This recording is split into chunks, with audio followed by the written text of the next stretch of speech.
What if I told you that every problem you're facing right now, every obstacle, every struggle, every seemingly insurmountable challenge, doesn't actually exist in the way you think it does? What if the very act of fighting against your problems is precisely what gives them power over your life? This might sound impossible, perhaps even offensive to someone in the midst of real suffering, but stay with me, because what you're about to discover about consciousness and reality might completely transform how you approach every difficulty you'll ever face. Smith Wigglesworth, a man whose very name resonates with spiritual authority and miraculous demonstrations, uncovered something that shook the foundations of how humanity understands problems. While most people spend their entire lives wrestling with circumstances, exhausting themselves in endless battles against external conditions, Wigglesworth discovered a truth so profound, so revolutionary, that it seemed almost too simple to be real. Problems exist only in human consciousness, never in divine reality. But before we begin, please hit the like button and let me know where in the world you're watching from today. It's always fascinating seeing who's joining us from around the world. And if you haven't already, make sure to hit that subscribe button and turn on the notification bell so you don't miss any of our future videos. Think about it for a moment. Has this ever happened to you? You face a challenge, and immediately, your mind begins constructing an entire narrative around it. Worst-case scenarios, feelings of inadequacy, memories of past failures, projections of future disaster. The problem grows in your consciousness, becoming more real, more threatening, more overwhelming with each passing thought. You try harder, you struggle more intensely, you fight with everything you have, and yet somehow, the problem persists or even multiplies. This is the trap that Wigglesworth recognized, the endless cycle that keeps humanity bound to suffering. But here's where it gets fascinating. Wigglesworth identified something that most people never realize in their entire lifetime. Consciousness itself operates on two completely distinct levels. There's the human level of consciousness, the one we're all familiar with, where separation feels real, where problems appear solid and threatening, where limitations seem absolute and unchangeable. This is the consciousness that perceives lack, disease, conflict, and impossibility as genuine realities. And then there's something else entirely, something that exists simultaneously, yet remains hidden from most people's awareness. Divine consciousness, where only wholeness exists, where perfection is the only reality, where harmony is not an achievement but the natural state of being. What you're about to discover might surprise you, because Wigglesworth didn't just theorize about this. He demonstrated it repeatedly, proving that when you stop identifying with human limitation and recognize your true spiritual nature, problems don't just become easier to handle, they actually lose their power over you completely and permanently. The transformation happens not by changing your external circumstances first, but by changing the very consciousness that creates and maintains those circumstances from within your own awareness. So the question becomes, if problems only exist in one level of consciousness, and you have the ability to shift to a different level, where those problems cannot exist, then what? Then what becomes possible in your life? This is where Wigglesworth's approach becomes truly revolutionary, because he didn't just identify the problem. He gave us a practical method, a specific technique that anyone can apply in the very moment crisis strikes. He called it the sacred pause, and it's one of those hidden truths that sounds almost too simple to be powerful. Yet it contains within it the capacity to completely alter the trajectory of any situation you're facing.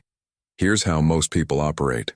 Something goes wrong and instantly there's a cascade of reactions. Fear floods the system. The mind immediately begins calculating solutions, analyzing what went wrong, trying to figure out how to fix it, control it, manipulate it back into acceptable conditions. It's exhausting, isn't it? And more often than not, this frantic mental activity only amplifies the very problem we're trying to solve. Wigglesworth recognized that this immediate reaction is actually the mechanism that locks us into human consciousness, that lower level where problems feel absolutely real and overwhelming. The sacred pause interrupts this entire pattern. Instead of reacting, instead of immediately jumping into problem-solving mode, you deliberately stop. You create space. And in that space, you ask yourself one transformative question. What is the spiritual truth about this situation that transcends all human appearances? This isn't about denying what you're experiencing or pretending everything is fine when it clearly isn't. This is about shifting your perspective from the human level of consciousness, where the problem exists, to the divine level, where an entirely different reality is already present and operating. If this resonates with you, go ahead and subscribe. There's so much more we're exploring together, and I want to make sure these insights reach you when you need them most. Think about the impact of this shift. When you pause and ask that question, you're essentially changing the entire framework through which you're perceiving your circumstances. You're no longer trapped in the mindset of limitation, of human struggle, of impossibility. You're opening yourself to receive guidance, revelation, understanding from a dimension of consciousness that operates beyond the rules and restrictions of ordinary thinking. This is where the journey gets fascinating, because Wigglesworth emphasized something that goes against everything our culture teaches us about solving problems. We're taught to force solutions, to push harder, to exert willpower, to manipulate circumstances through sheer mental effort and determination. But Wigglesworth discovered something completely different. He found that true transformation doesn't come through force. It comes through receptivity. You're not trying to make something happen. You're not struggling to create an outcome. Instead, you become like a flower, opening to sunlight, completely receptive to the spiritual truth that already exists about your situation. This receptivity is the hidden mechanism behind every genuine miracle, every authentic breakthrough, every moment when solutions appear that exceed anything you could have designed through human thinking alone. When you stop forcing and start receiving, when you release the grip of control and open your consciousness to divine intelligence, you create space for revelations that transform everything. The problem doesn't just get solved, it actually dissolves, because you're no longer operating from the level of consciousness where it had power in the first place. Now, I want to go even deeper into this, because there's a specific recognition that makes this entire process not just possible, but inevitable. Write in the comments, "I'm ready for this shift," because what comes next will show you exactly how this recognition changes everything about how you experience reality itself, and why certain people seem to live in a completely different world than others, even when facing the same circumstances. The recognition that Wigglesworth emphasized is both beautifully simple and infinitely profound. It's contained in a single statement that has the power to transform your entire existence. I and the Father are one. Now, when you first hear this, your logical mind might try to dismiss it as religious language, as metaphorical poetry, as something abstract and disconnected from your actual daily struggles. But here's the hidden truth behind this recognition. It's not a statement you need to make true through effort or willpower. It's already true. It's always been true. The only question is whether you're aware of it or not. This oneness means something very specific and practical for your life right now.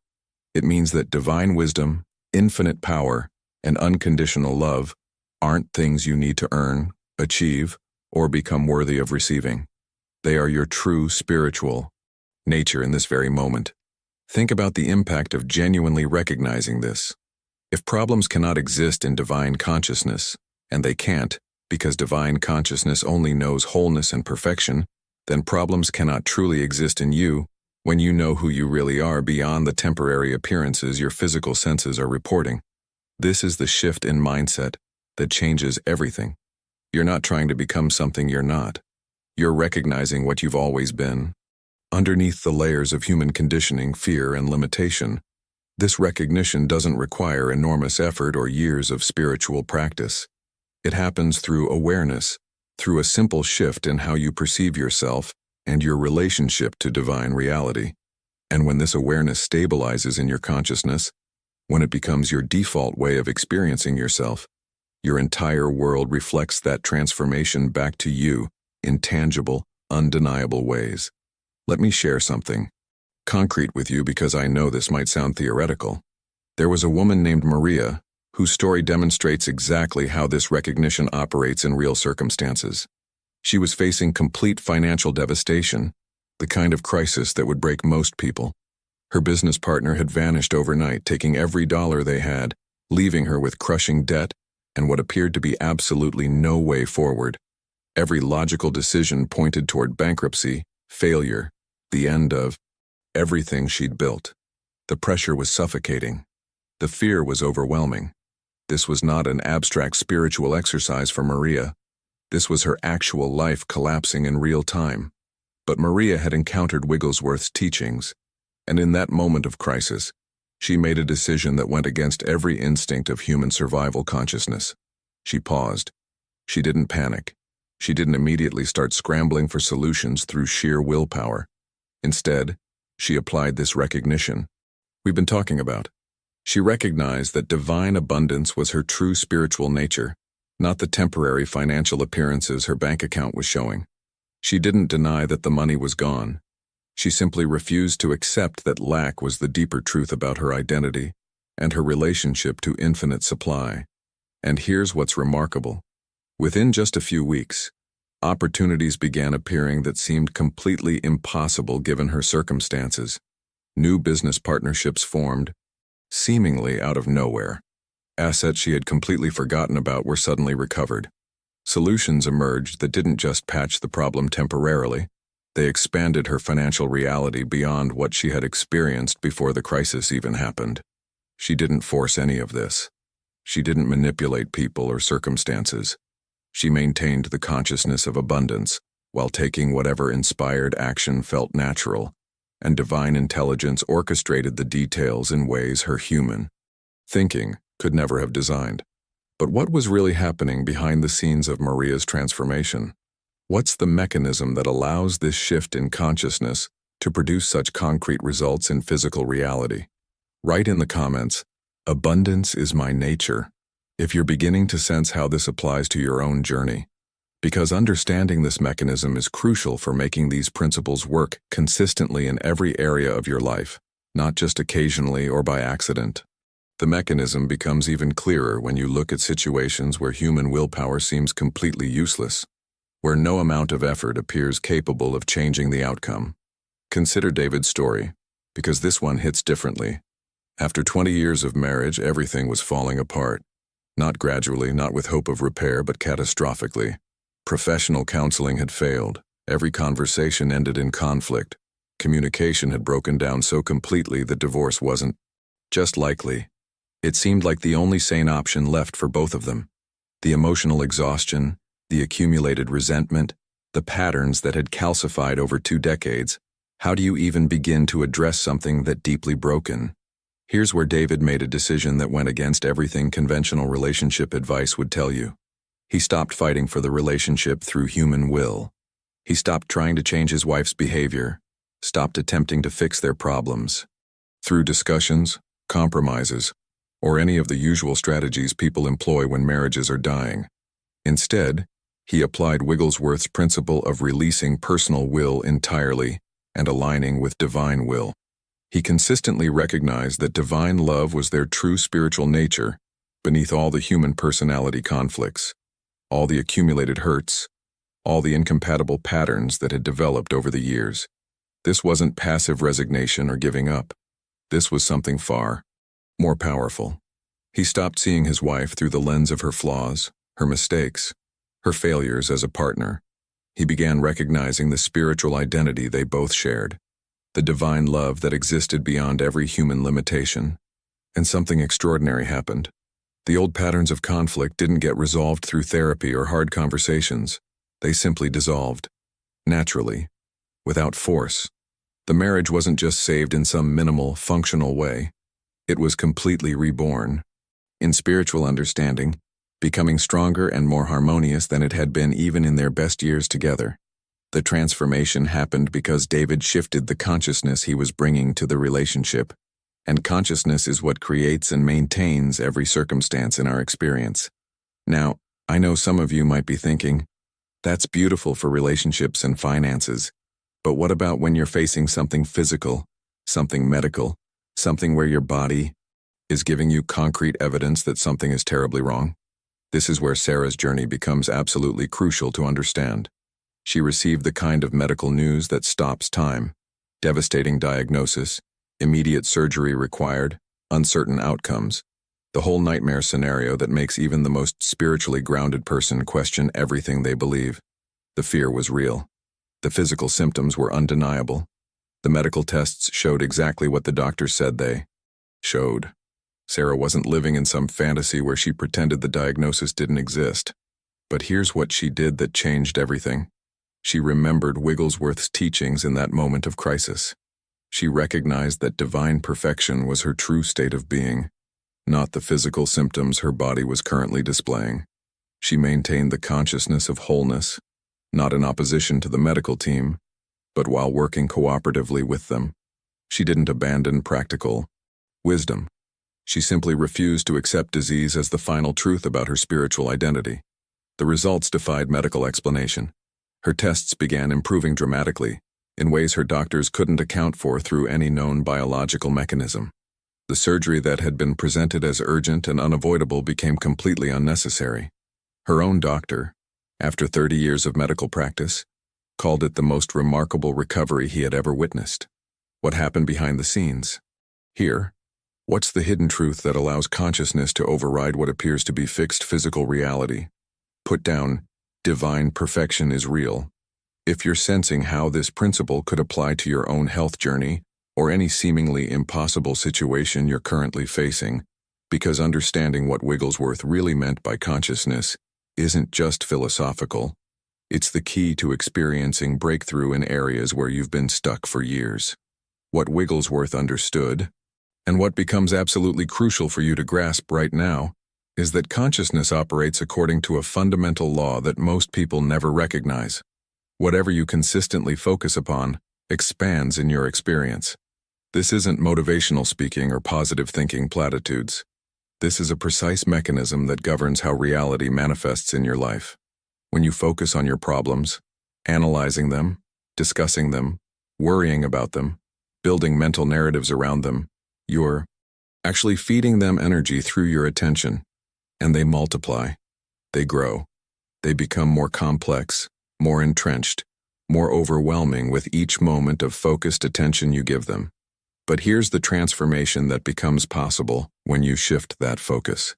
When you consistently direct your attention toward divine truth instead of human problems, something remarkable happens. The problems don't just become easier to handle, they actually dissolve naturally, the way darkness disappears the moment you turn on a light. You're not fighting the darkness. You're not analyzing the darkness or developing strategies to overcome the darkness. You're simply introducing light, and the darkness has no choice but to vanish because it never had any substance in the first place. It only appeared real because of the absence of light. This is practical mysticism that produces tangible, measurable results in your actual circumstances.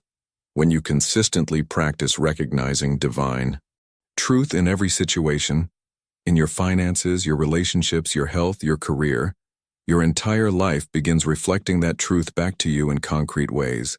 The impact is cumulative. Each time you choose to focus on truth rather than appearances, you're strengthening that pathway in your consciousness, making it easier, more natural, more automatic to access that divine level of awareness where problems simply cannot exist. Now, Wigglesworth gave us a specific technique for this shift in focus that he called the spiritual treatment. And I want to be very clear about what this is because it's often misunderstood. This isn't prayer in the traditional sense, where you're asking God to please change something that's wrong, hoping that maybe if you ask nicely enough or persistently enough, circumstances will improve. That approach still operates from the consciousness that problems are real, and you need external intervention to fix them. The spiritual treatment is something entirely different. It's conscious recognition of what is already perfectly true in divine consciousness right now, in this moment, regardless of what your physical senses are reporting. Here's how this works in practice. You declare spiritual facts about your situation with absolute conviction, not hoping they might become true someday if you believe hard enough, not wishing they were true while secretly doubting, but recognizing and feeling their reality deeply, knowing they are true at the level of divine consciousness, which is the only level where permanent reality exists. If you're facing financial pressure, your treatment isn't, "Please God, send me money," or "I hope my situation improves." Your treatment is, "Divine abundance is my true nature right now." Lack exists only in human belief, never in divine reality. I recognize my complete oneness with infinite supply in this moment. The power of this treatment lies in its ability to systematically replace problem thoughts with truth. Thoughts in your consciousness. Every time a worry arises, every time fear tries to reassert itself, every time appearances suggest that nothing is changing, you immediately return to the treatment. You're retraining your mind, building new neural pathways, establishing different patterns of perception that align with spiritual reality rather than human limitation. This consistency is what creates the breakthrough. This is where the real work happens, not in changing your external circumstances through force, but in transforming the consciousness that's generating those circumstances from within your own awareness. Right, I choose truth over appearances. If you're ready to apply this method to whatever challenge you're facing right now, because what comes next will show you exactly how to amplify this practice into something that operates automatically in your life, creating consistent demonstrations of divine power that others will start calling miraculous, but you'll recognize as simply the natural result of aligned consciousness. After you've done the spiritual treatment, after you've declared the truth and replaced those problem thoughts with recognition of divine reality, there's a crucial next step that Wigglesworth emphasized, and it's one that most people completely skip because they're too anxious for immediate results. You become very still. You listen, not with your physical ears, but with what Wigglesworth called the listening ear, that faculty of spiritual awareness that picks up guidance, direction, and wisdom from divine intelligence itself. This is where the journey gets deeply personal, because the guidance you receive won't look the same for everyone. It might come as intuition, that sudden knowing that emerges without logical explanation. It might arrive as inspiration, where an idea appears in your mind that feels different from your usual thinking. Fresher, clearer, somehow carrying more authority. Sometimes it's just a quiet inner direction about what specific action to take next, what decision to make, which path to follow. The key is recognizing that divine intelligence is actively communicating the perfect solution to you through your spiritual awareness in this very moment. Your job isn't to figure everything out through mental gymnastics or endless analysis. Your job is becoming quiet enough, still enough, receptive enough to receive what's already being transmitted to you. This is active spiritual receptivity, not passive waiting or hoping something magical might happen. You've set the stage through your treatment, through your recognition of truth. Now you're opening yourself to receive the practical wisdom about how that truth manifests in your specific circumstances. And here's what's fascinating. The guidance that comes often surprises you. It's rarely what human logic would suggest. Sometimes it seems too simple. Sometimes it appears counterintuitive. But when you follow that inner direction, when you trust what comes through that listening ear, you discover pathways and possibilities that your rational mind could never have conceived or designed. But receiving the guidance is only part of the equation. What separates those who experience consistent transformation from those who only get occasional glimpses of breakthrough is what Wigglesworth called maintaining the vision. After you receive that spiritual insight, after divine intelligence has shown you the truth about your situation, you hold that vision steady and unwavering regardless of what temporary appearances might suggest. This is where most people stumble. They get the insight, they feel the truth of it, they experience that moment of clarity and conviction. Then circumstances don't immediately change, and they abandon the vision, falling back into problem consciousness. Maintaining the vision doesn't mean ignoring practical steps or refusing to acknowledge what's happening around you. It means taking those practical steps from an entirely different consciousness, from the consciousness of the solution rather than the consciousness of the problem. You're not acting from desperation, hoping that maybe if you do everything right, things might work out. You're acting from knowing, from wholeness, from the absolute certainty that divine consciousness has already established the perfect outcome, and your physical experience is simply catching up to that reality. Think about the impact this has on your decisions, your energy, your entire approach to action. When you maintain the vision while taking practical steps, there's no anxiety driving your behavior. There's no frantic energy of trying to make something happen through sheer force. You move with calm confidence, guided by that inner knowing, trusting that divine intelligence is orchestrating details and opening doors that you can't even see yet. This steady recognition, this unwavering vision, is what gradually transforms the entire situation from within. What began as an overwhelming problem becomes a demonstration of how consciousness creates reality when it aligns with divine truth rather than human limitation. Right. I maintain the vision if you're committed to holding steady, even when appearances suggest nothing is changing, because what's happening behind the scenes during those times when you can't see progress is actually the most critical part of your transformation. There's one more element that completes everything we've been discussing, and it's so powerful that Wigglesworth considered it essential for activating the manifestation of spiritual truth in your physical experience. It's the practice of giving thanks in advance. Not gratitude for what you can see with your eyes, not appreciation for results that have already materialized, but heartfelt thankfulness for the spiritual solution that divine consciousness has already established in truth, even before any evidence appears in your circumstances. This might feel counterintuitive at first. How can you be genuinely thankful for something you can't see yet? Something that your bank account, your body, your relationships aren't currently reflecting. But here's the hidden mechanism behind this practice. When you're truly grateful for divine provision, when you feel authentic appreciation for the perfection that exists at the level of divine consciousness, you're not hoping it might happen someday. You're acknowledging that it's already real, already complete, already established. This thankful consciousness becomes naturally magnetic to solutions and demonstrations.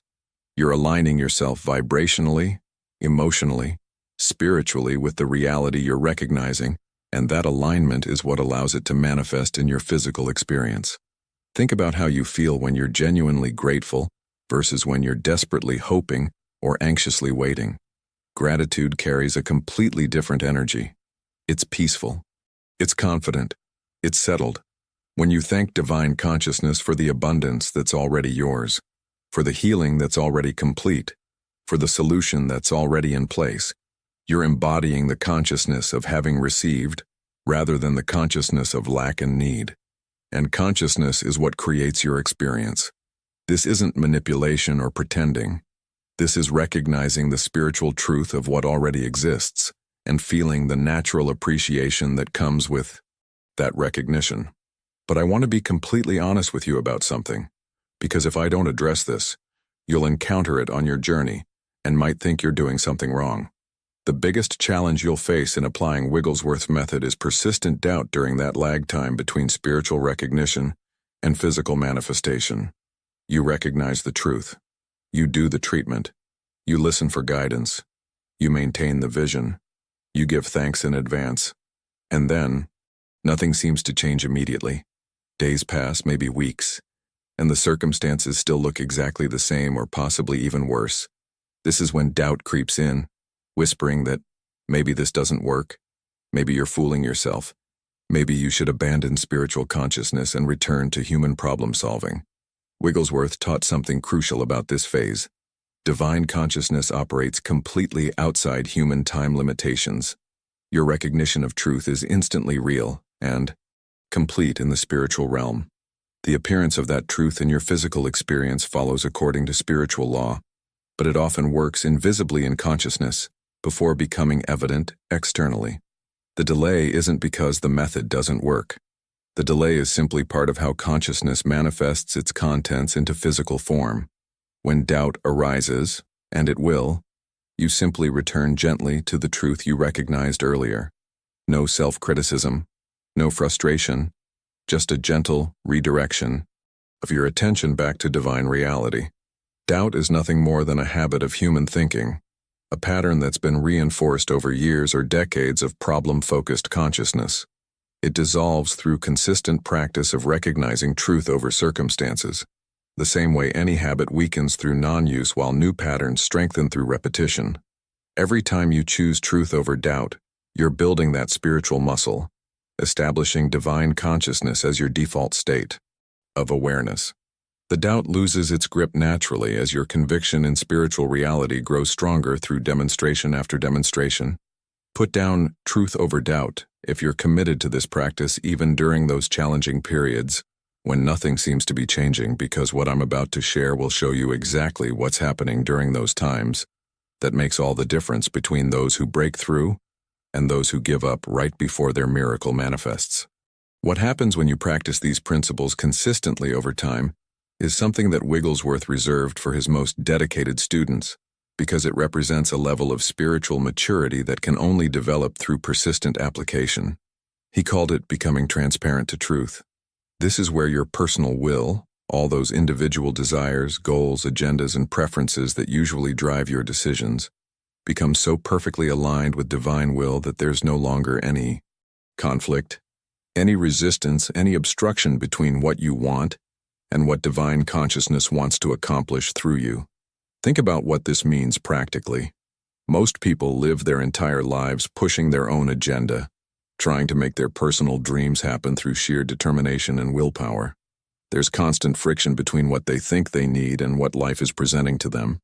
But when you become transparent to truth, divine consciousness flows through you, completely unobstructed. You become a clear, pure channel for divine intelligence and unlimited power to express itself naturally through your individual experience. This transparency doesn't develop overnight through a single mystical revelation. It grows through consistent surrender of your personal goals to divine purpose. And here's what's remarkable about this transformation. You discover that divine will for you actually exceeds anything you could have desired or imagined from your limited personal perspective. Your highest good, your deepest fulfillment, your greatest joy, all of this is absolutely guaranteed because it flows from infinite wisdom and perfect love operating through you. The struggle ends. The effort dissolves. Life becomes effortless not because challenges disappear, but because you're no longer carrying the crushing burden of trying to control outcomes through personal willpower. You're receptive to what divine consciousness wants to accomplish through your unique expression, and that receptivity creates a flow that feels natural, harmonious, and deeply satisfying. This is the pathway toward what Wigglesworth termed living the mystical life. And it's not some abstract spiritual ideal reserved for monks or saints who've withdrawn from the world. It's a practical state of consciousness that transforms how you experience absolutely everything in your daily existence. Every experience, whether pleasant or challenging, becomes an opportunity to recognize divine presence and purpose operating through your individual journey. You stop categorizing life into good events and bad events, desirable circumstances and undesirable ones. Instead, you see divine activity orchestrating perfect unfoldment through absolutely everything. Problems disappear permanently at this level, not because your external circumstances become perfect according to human standards, but because you no longer generate the consciousness that creates problems in the first place. Remember, problems only exist in human consciousness, in that sense of separation from divine reality. When you're living the mystical life, that separation no longer exists in your awareness. Spiritual consciousness has become your natural state, your default way of perceiving yourself and your relationship to all of existence. You live in constant communion with spiritual reality regardless of what your physical senses are reporting, regardless of what external circumstances might suggest. This is the ultimate destination of everything we've been discussing, where the techniques and practices become so integrated into your being that you are the method. You don't do spiritual consciousness. You are spiritual consciousness expressing itself as your individual experience. At this level, your very presence begins affecting others without any conscious effort on your part. People naturally sense the peace, the harmony, the spiritual power you embody, and they're automatically elevated by contact with your transformed awareness. You become a healing influence simply by being authentically aligned with your spiritual nature, and your life becomes living testimony that divine consciousness isn't beautiful theory, but practical reality demonstrable by anyone willing to practice consistently. Right, I am transparent to truth if you're ready to move beyond techniques into embodiment, because the final revelation I want to share will show you exactly how this mystical life becomes not just possible but inevitable when you fully embrace the identity shift that changes everything about how you experience being alive. If you've made it this far with me, I want you to know something. You're not here by accident. The fact that you stayed through this entire exploration of consciousness, through Wigglesworth's profound teachings, through all these revelations about how reality actually works, that tells me something significant about where you are on your journey, right? Now, You're ready for this level of understanding. You're prepared to step into a completely different way of experiencing life. And because you're ready, I want to make sure you don't miss what's coming next. This channel exists specifically to share these kinds of transformative insights, these practical mystical principles that actually work in real life when you apply them consistently. So go ahead and subscribe if you haven't already, because there's so much more we're going to explore together. Deeper revelations, more practical applications, stories of transformation that will inspire and guide you on your own path. Leave a comment right now and simply write, "This message was meant for me, so I know you made it to the end." I genuinely read the comments, and it helps me understand what resonates most with you, what you're experiencing, what you need more clarity on. Your engagement shapes the content that comes next, and I want to make sure I'm delivering exactly what will serve your transformation most powerfully. And if this video shifted something in you, if it opened a doorway in your consciousness that wasn't there before, hit that like button. It's a simple gesture, but it helps this content reach others who are searching for these exact truths right now. People who are ready to move beyond struggle into the effortless flow of divine consciousness.